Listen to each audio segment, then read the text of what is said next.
இங்க இருக்கிற 14,400 பேர்ல எனக்கு தேவை அந்த ஒரு கூலி, அந்த ஒத்த கூலி.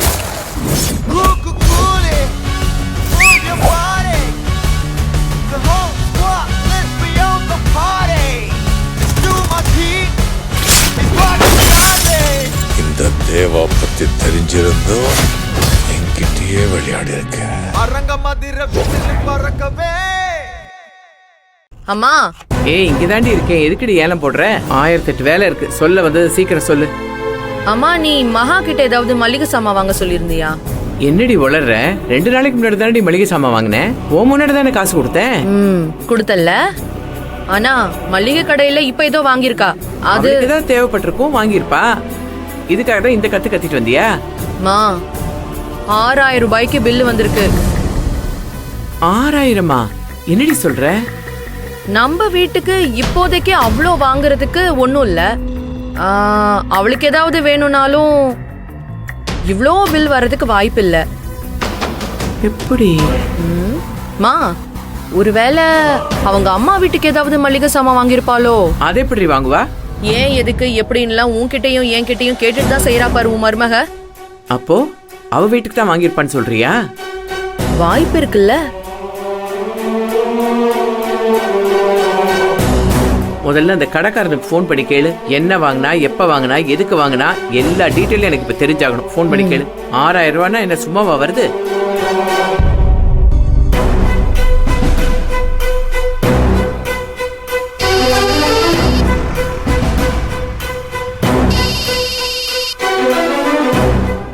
ஹலோ, யாருங்க?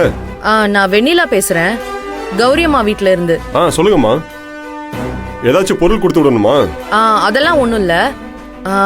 கார்டுல இருந்து 6,000 ரூபாய் பணம் எடுத்த மாதிரி மெசேஜ் வந்தது. அங்க யார் வந்திருந்தது? ஆமாமா, இப்பதான் செல்வனும் அவங்க சம்சாரமும் வந்து மளிகை சாமான் வாங்கிட்டு போனாங்க. மகாவும் செல்வமுமா? என்ன? ஆமாமா, யாரோ மீனாட்சின்னு ஒரு பேர் போட்டு அட்ரஸ் கொடுத்துட்டு போனாங்க. ஓ மீனாட்சியா? சரிங்க சரிங்க, அது மகாவோட அம்மா தான். சரிங்கண்ணா, அதை கேட்க தான் ஃபோன் பண்ணேன். வச்சிடுறேன். சரிம்மா. அப்ப நீ சொன்னது சரிதாண்டி. அவ அம்மா வீட்டுக்கு தான் மளிகை சாமான் வாங்கி கொடுத்துருக்கா. இதனடி புது பழக்கம்? அதுவும் இல்லாம கடையில அவ அட்ரஸ் வேற கொடுத்துருக்கா. இனிமே இது மாசம் மாசம் வழக்கமா நடக்க போகுது. நடக்கட்டும் நடக்கட்டும், வரட்டும். இன்னைக்கு முதல்ல நான் செல்வத்துக்கிட்ட பேசுறேன். அந்த செல்வம் பையதான் கூடவே இருக்கானே, இப்ப நேரா அங்கதான் போயிருப்பான். மொத்த குடும்பமும் அவன் தலையில நல்லா மிளகா அரைச்சு அனுப்புங்க. அவன் இங்க வந்து நீ சொல்றது அப்படியே கேட்க போறான். இப்போ மளிகை சாமான்ல ஆரம்பிச்சிருக்காங்க. இன்னும் என்னெல்லாம் அந்த வீட்டுக்கு போக போதோ. எல்லாமே அவராஜ்யம் தாமா, நம்மளால ஒன்னும் பண்ண முடியாது. மா நீ சொன்னாலாம் கேட்பாங்கன்னு நினைச்சுக்கிட்டு இருக்க. பாவமா நீ.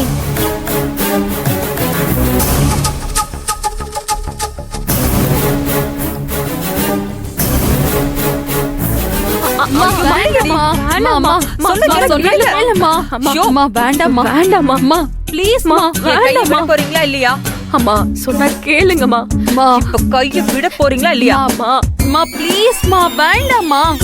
சொன்னா கேட்க மாட்டீங்க. அம்மா தயவு செஞ்சு முடிவை மாத்துமா. இப்ப கைய விட போறீங்களா இல்லையா? நீ உப்புமா செய்ய மாட்டேன்னு சொல்லி கைய விட்டுடுறோம்.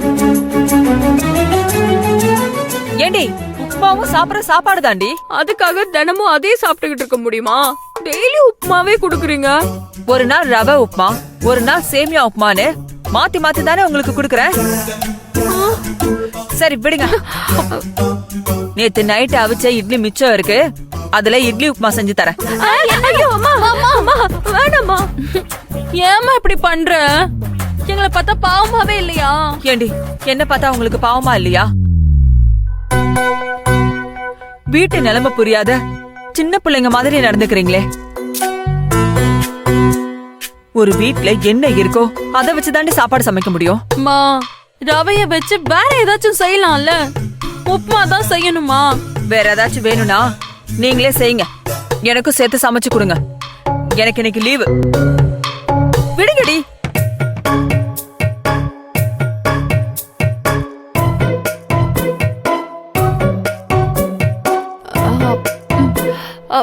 கோகிலா போய் ஏதாச்சும் செய்யு. ம். எனக்கு என்னடி தெரியும்? பேசாம இருந்திருந்தா அந்த உப்புமா வச்சு கிடைச்சிருக்கும். இப்ப அதுவும் போச்சு.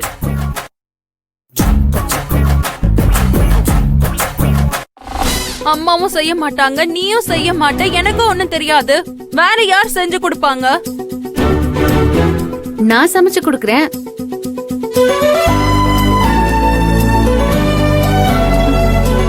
அக்கா அக்கா வாக்கா வாக்கா வாமா மாமா வாங்க வாங்க மாமா. என்னடி என்ன சேட்டை பண்ணிட்டு இருக்கீங்க ரெண்டு பேரும்? அக்கா அம்மா தான்க்கா சேட்டை பண்றாங்க. டெய்லி உப்புமா செஞ்சு குடுக்கறியேன்னு கேட்டதுக்கு இன்னைக்கு சமைக்கவே மாட்டேன்னு உட்கார்ந்துகிட்டு இருக்காங்க.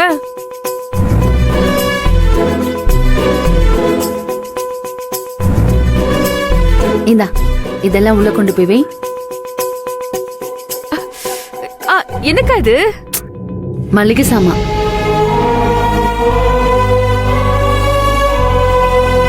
உள்ள கொண்டு போய் வை. என்ன பாக்குறமா?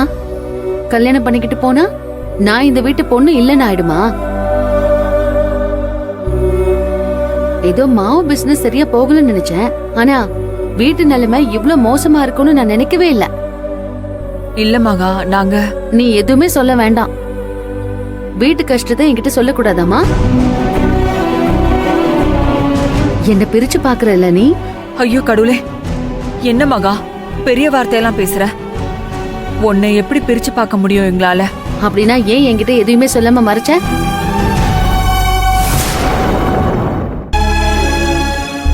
சாப்பாட்டுக்கே கஷ்டம் வந்தும் என்கிட்ட சொல்லணும்னு உனக்கு தோணல? இல்ல மகா, ஏற்கனவே உனக்கும் நிறைய பிரச்சனை. இதுல நாங்களும் வந்து கஷ்டம்னு நிக்க வேண்டாமேனுதான். பிரச்சனை எல்லாமே வரும் போகும்மா. நீ பேசுறத பார்த்தா நாளைக்கு எனக்கு ஒரு கஷ்டம் வந்தா நான் உன்கிட்ட சொல்லக்கூடாது போல இருக்கு. மகா மகா விடு. வர்ற வழியில வருத்தப்பட்டுக்கிட்டே வந்த, நீங்க வந்துட்டு இப்படி கோவப்படுற? அத்த, இனிமே மாசம் மாசம் மளிகை சாமான் வீட்டுக்கு வந்துரும்.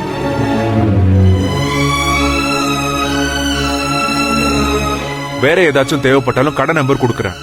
கால் பண்ணி சொன்னா கொண்டு வந்து கொடுத்துருவாங்க. ஆமா, நீ பணம் எல்லாம் உனக்கு கொடுக்க வேண்டாம், நாங்க கொடுத்துக்கிறோம். எதுக்குமா? சம்பந்தி அம்மா உங்க ரெண்டு பேரையும் ஏதாச்சும் சொல்ல போறாங்க. ஆமா, இப்ப நான் கம்பெனி ஆரம்பிச்சிருக்கேன், வேலையும் பாக்குறேன், சம்பாதிக்கிறேன். இந்த வீட்டுக்கு செய்யறதுக்கு எனக்கு எல்லா உரிமையும் இருக்கு. அதுக்கு இல்ல மகா. அத்த, நீங்க எதை பத்தியும் கவலைப்படாதீங்க. யாரை எப்படி சமாளிக்கணும்னு மகாவுக்கு நல்லாவே தெரியும். நாங்க பாத்துக்கிறோம்.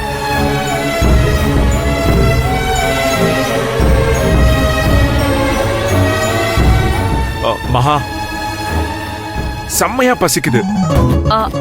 இருங்க மாப்ள, 10 நிமிஷத்துல ரெடி பண்ணிடுறேன்.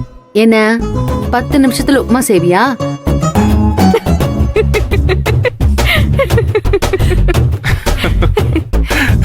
நீங்க எல்லாருமே உட்காருங்க, இன்னைக்கு உங்களுக்கு லீவு. நான் சமைக்கிறேன். அக்கா நானும் வரேன். நானும்